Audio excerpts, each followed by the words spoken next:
Welcome to the Alyosha Society, where we are pursuing truth, beauty, and goodness through great literature. Now, the Alyosha Society presents 5 in 5, where you can get the who, what, when, where, and more importantly, the why on great works of literature, presumably in about 5 minutes.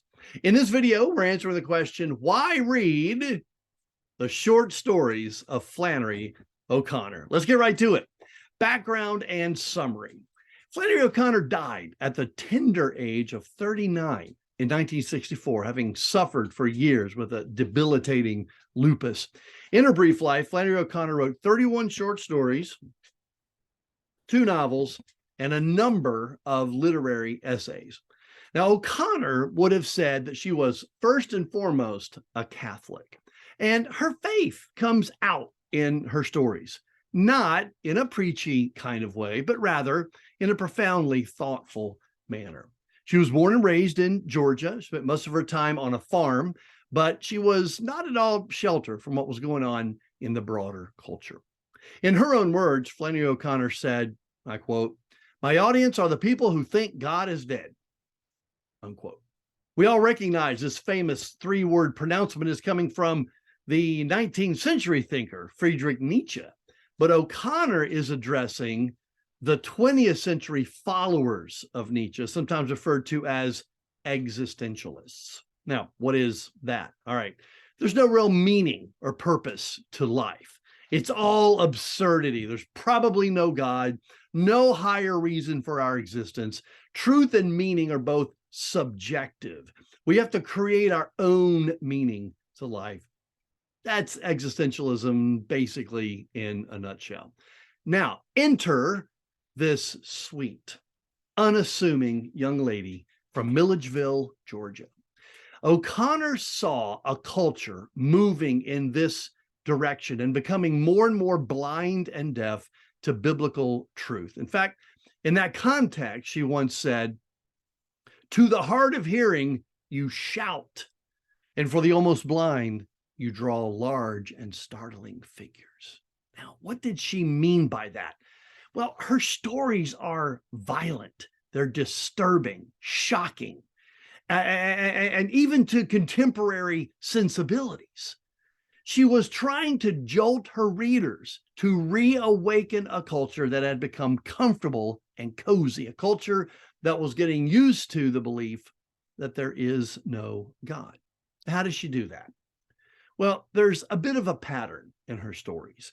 Most of her stories feature a character with a visible flaw. Often it's a physical flaw that points to a spiritual condition of brokenness of some kind. This protagonist is eventually confronted with what O'Connor called a moment of grace, an event that radically shakes him or her, some sort of confrontation with the true and living God. Now, the theological topics that she tackles range from the Eucharist, the dual nature of Christ, the atonement, the work of the Holy Spirit, the triune nature of God. But the incarnation was the theological reality that she came back to over and over again. God become man. Okay, now, why read it? Number 1, to experience an uncommonly skilled writer. I wholeheartedly believe Flannery O'Connor was a true master of the short story genre.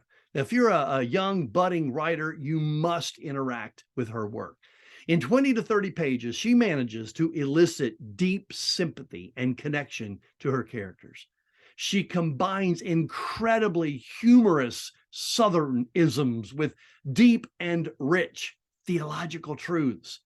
What O'Connor accomplishes in a short story is truly breathtaking. Number 2, confronting the culture. Her stories demonstrate a unique approach to communicating truth. O'Connor wisely and skillfully uses a form that can break into and speak to the zeitgeist of the 1940s, 1950s, 1960s. She bends her form to fit the need of the times. It's really phenomenal. Number 3, staying power. You can't unsee a Flannery O'Connor story. They're simply too jolting, too disturbing, too memorable. They force you to think much more deeply about an issue than you've ever dared think about it. Number 4, her stories serve as a mirror. That's right. The twisted, bent, broken characters in her stories represent you and me. Humanity in our fallenness. O'Connor rightly understood that diagnosing the problem of humanity, that is our depravity, is the first step in being redeemed. And that leads to number 5. Her stories are redemptive. O'Connor is known for her expression of the grotesque. That is something that is repulsively ugly, but somehow at the same time comical. But ultimately, the main character comes face to face with, again, what she called that moment of grace, that confrontation with the true and living God. Her stories are redemptive. There you have it, friends. 5 reasons why you should read the short stories of Flannery O'Connor. By the way, for those of you brand new to O'Connor, my personal recommendation for the first 3 stories to read would be the following: Revelation, Everything That Rises Must Converge, and then a doozy, Good Country People. Questions, comments about my list? Send me an email, bruce@alyoshiasociety.com.